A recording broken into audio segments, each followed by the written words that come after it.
Hey guys, what's up? Today I'm going to be showing you my goals for 2021, my top 5 goals for this year and beyond. If you're new here, thanks for joining. My name is Trey. My ultimate goal is to stop working a 9-to-5 job. The reason that I want to do this is ultimately just to gain financial independence away from active income and be able to free up my time to pursue my creative interests like this YouTube channel. The first step in getting there is to actually achieve a better active income. Since I have to put in work to this creative side, I'm not going to make money off of it right up front. So what I'm going to be doing until then is continuing to work my 9-to-5, being a little bit miserable, but also getting some life juice from projects like this. I'll show you guys the journal that I use for my goals. It's from this company called MiGoals, like MiGoals, I think.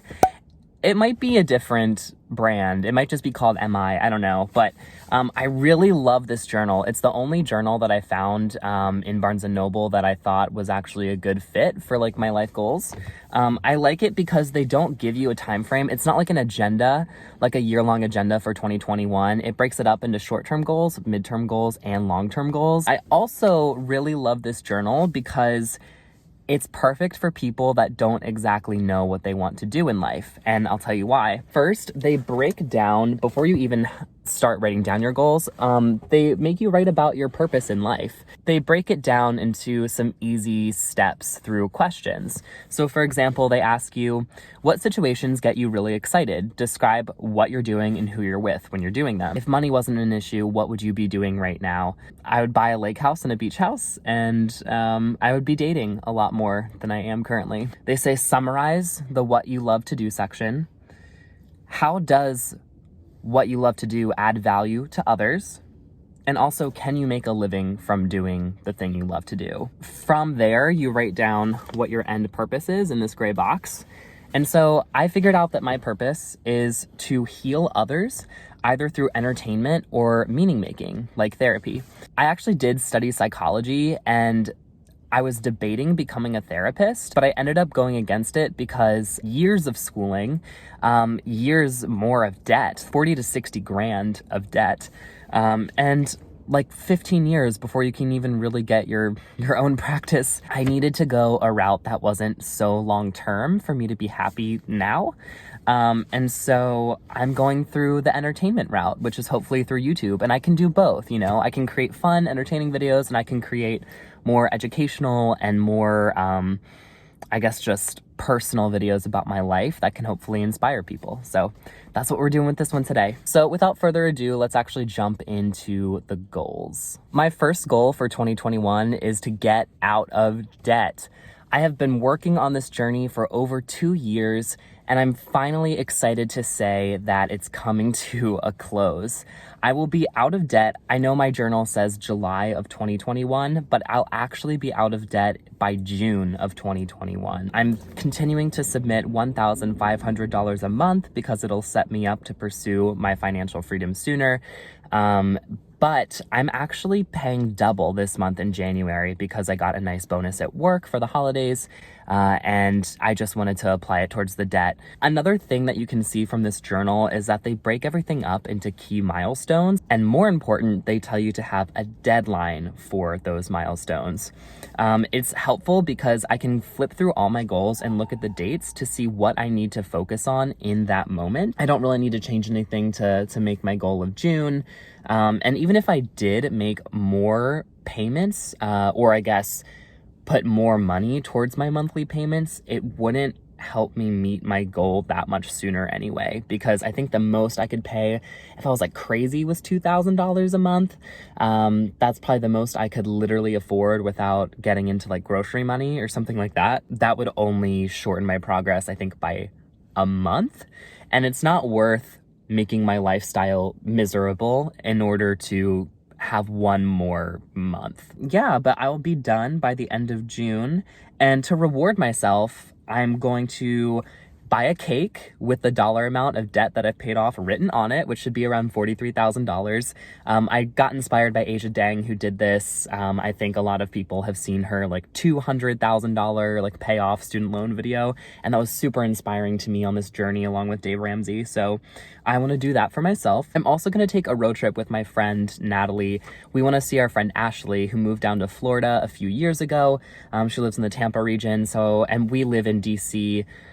So I really want to just travel down, do a long road trip with her, maybe take a few stops along the way, and just have like a week to 2 week long vacation, because this was 2.5 years of my life that I have worked really hard for and sacrificed a lot for. So I'm just ready to do something exciting and rewarding. All right, now let's move on to my second goal for 2021. This one's going to be coming around the same time as my first goal of paying off my debt, and that is to get my own apartment. I currently live with 2 roommates, and while I love them very much, they're both dear friends to me, I just want my own space now. I do have my own room, but I really want my own kitchen. I want my own bathroom. I'm just at a point in my life where I want more privacy. I want the flexibility to be able to bring people home and not have to like warn people or negotiate that. Right now with coronavirus, it's really hard because me and my roommates all have very different risk tolerances. I just want to be able to not get in anyone's way, and also just feel free to do whatever I want in my own space. So I'm working towards that. Here are the milestones that I have broken this goal down into. The first is creating a document to just, document all of my findings for apartments that are affordable within my price range. I'm looking for 1,100 or under for everything. That's very hard to find in the DC region for a 1-bedroom, next to impossible really. But I have found some condos and some basement apartments from single family homes that do fall within that budget range. Especially the basement apartments are pretty affordable. Like, I would say they're between 800 and 1,000. The second milestone I have down here is just to schedule a tour.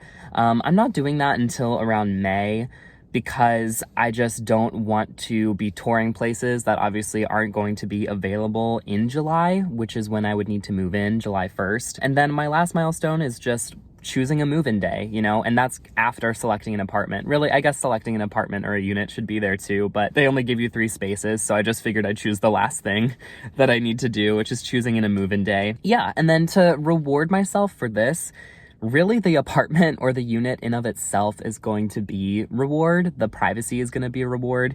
But just to celebrate the win, I think I'm going to have a move-in party with my friends, see if they might help me with some furniture, and then I'll feed them. Like, I'll throw a dinner party, or I'll just like get alcohol and, we'll get drunk and christen the new place. And that brings us to goal number 3 and the last short-term goal for 2021. And that is to eliminate alcohol and caffeine from my diet. Yes, this is a short-term goal, but it's a pretty lofty one. I drink 1 cup of coffee at least every single day, and then I usually have some other type of boost in the afternoon. Through a slow cutting back process, I'm trying to eliminate these toxins that I'm just putting inside my body. And I know a lot of people would say that caffeine isn't a toxin, but it is still a drug that I'm depending on, and I want to eliminate it. I'm not going to buy alcohol at all this month. I did buy some on New Year's Eve, and I drank that the first week of January, but I'm not going to buy any alcohol this month. If my friends offer it to me, that's fine. I just want to get in the habit of not feeling like I need to constantly replace alcohol if I don't have any. The second thing I'm going to do starting February is just switch permanently to tea. The amount of caffeine in coffee is like 3 times the amount in tea. So if I can just start slowly waning off of it, even having 2 cups of tea, like black tea, strong black tea, most of it isn't going to come close to the amount of caffeine that's in 1 cup of coffee. In all of March, I'm going to complete a dry month with alcohol. You can see that I kind of split up these goals. Like, every other goal is like alcohol or caffeine, then it goes like back and forth, because I don't want to completely cut both of them out of my diet at once, or else I'm not going to complete the goal. I'm not going to be able to do it. And then in April, I'm going to do a dry month with caffeine as well. So by the end of April, I want to complete this goal to have eliminated caffeine and alcohol from my diet. In May, the goal is going to be obviously to uphold that for a month, and just get used to not having alcohol or caffeine in my diet. To reward myself, I'm really just gonna buy myself something that I don't need. That's gonna be this Earth Treks thing, is rock climbing again, or I'm going to, there's a indoor skydiving place near me, and I've always wanted to do it. It sounds really cool. I don't know what the restrictions are with COVID, but I think that also might be something you can do distanced. So I'm gonna try that, or I'm just gonna buy myself a nice new outfit, or maybe a video game. And that actually sums up my short-term goals for the year. Now we're gonna move into the midterm goals, which take at least 6 months. And my first one is what I'm doing now, actually creating my YouTube channel and kind of starting my lifestyle brand. And for the type of goal, you can see that I actually put life juice and passion, because doing this is actually giving me a reason to like wake up in the morning. Like, that's how I feel. I get excited to film these things, and I get excited to share my experiences with people, and also play around with editing. This is just something to make my life more pleasurable, and eventually, again, make that long-term switch into ditching my 9 to 5. If I actually create something that's useful for you guys and inspiring, and I can eventually profit off of that, you know, that's all I can ask for. Even if I don't end up monetizing this content, I'm just gonna be happy with interaction from people. Honestly, like, if you're liking this video, please like the video. Leave a comment about your long-term goals, short-term goals, midterm goals, your goals at all. And I'd be so happy with that, just knowing that I've made a difference and knowing that people are engaging and having a good time. You can see that I actually mapped this out as well, because with the more midterm and long-term goals, this journal makes you do like a brainstorm or like a vision board for each of these goals, because they're a bit more abstract. So you can see that that's me with my phone filming. I broke this into 5 different kind of tasks, categories of tasks that I'll need to accomplish in order to make this more of a reality. The first is equipment, editing software. I was not used to iMovie, so I'm playing around with it now. It is very intuitive. I played with editing software back in the day, like in middle school. Like, I actually bought editing software, but it was a lot less user-friendly, because it was, you know, like software from 2009, and iMovie is a lot easier. So that's good. Already working on that. I definitely need to get better lighting, because right now I'm also just in my car for like the natural light. And then I'm thinking about, once I get my own apartment, I could actually make a set, you know, I could like paint a wall or like put up decor, just to make a good background for filming these videos and make it a bit more interesting for you guys. List of life experiences, that's just the content, like what I want to produce, just keeping that list active. Whenever I have an idea, jot it down so I can always come back to it. That way I can be intentional with my content and not just kind of, I don't know, do whatever, I don't know, comes to mind in that moment. The third thing I really need to do is work on channel design. I need to create a logo and maybe an intro sequence. And then, yeah, just defining my identity. You know, what type of videos do I want to create? Obviously, I wrote down transitioning from 9 to 5 because that's my overall big goal. And of course, I really want to help people with their own lives, so they can kind of mimic my strategies, or don't take some of my strategies that have failed. And I'll make a video about that as well soon. The last thing to note here is that I do eventually want to monetize my content. That's where the business part comes in on this page. But I just was reminding myself with these bullet points that, yes, I can get AdSense coin, but I can also make products that are going to be helpful to you guys. So maybe I could create like a consultancy course. Maybe I could create some type of product, maybe an Excel sheet that tracks your net worth, or like, I don't know, just some product that aligns with the content that I'm producing. Asia Dang made her master planner. Sarah, aka Budget Girl, created her Excel sheets for debt tracking. All that type of stuff. I think I'll probably end up creating something similar down the line. And this brings us to the last goal. Goal number 5 for me is way more long-term. It's about 3 years in the future, and that is to buy my first rental property. I have loved the idea of house hacking. I've seen, obviously, Stephen Graham do it. I've seen Budget Girl do it. And for those of you that are unfamiliar, house hacking is the idea of buying a multifamily property, either a duplex, a triplex, or a quadplex, renting out the other unit for passive income, and then living in one of the units. That way, you use the other people's rent to pay your own mortgage for the entire place. And if you do it right, sometimes you can even gain money from that property while you're living in it, netting a couple $100s a month even. Here's my plan to go about it. You can see my mind map is actually just a timeline. I've put dates down for all of my key milestones to get there, and little sad pictures / scribbles to go along with each milestone. My first milestone was just starting my debt-free journey back in March of 2019. I can link below the video that I did, my first video explaining my debt journey and where I'm at. And I only have $11,600 left to go, and I'll be done that by June of 2021, which you can see there with my little happy debt-free face. Then I'm gonna be working on baby step 3 of Dave Ramsey's plan, which is to create an actual emergency fund, a fully funded emergency fund of about 6 to 9 months of expenses. For me, that's a little bit on the higher end because I do live in an expensive area. So I plan to bank around $12,000 to $15,000 for that emergency fund. And I plan to have that done by April of 2022.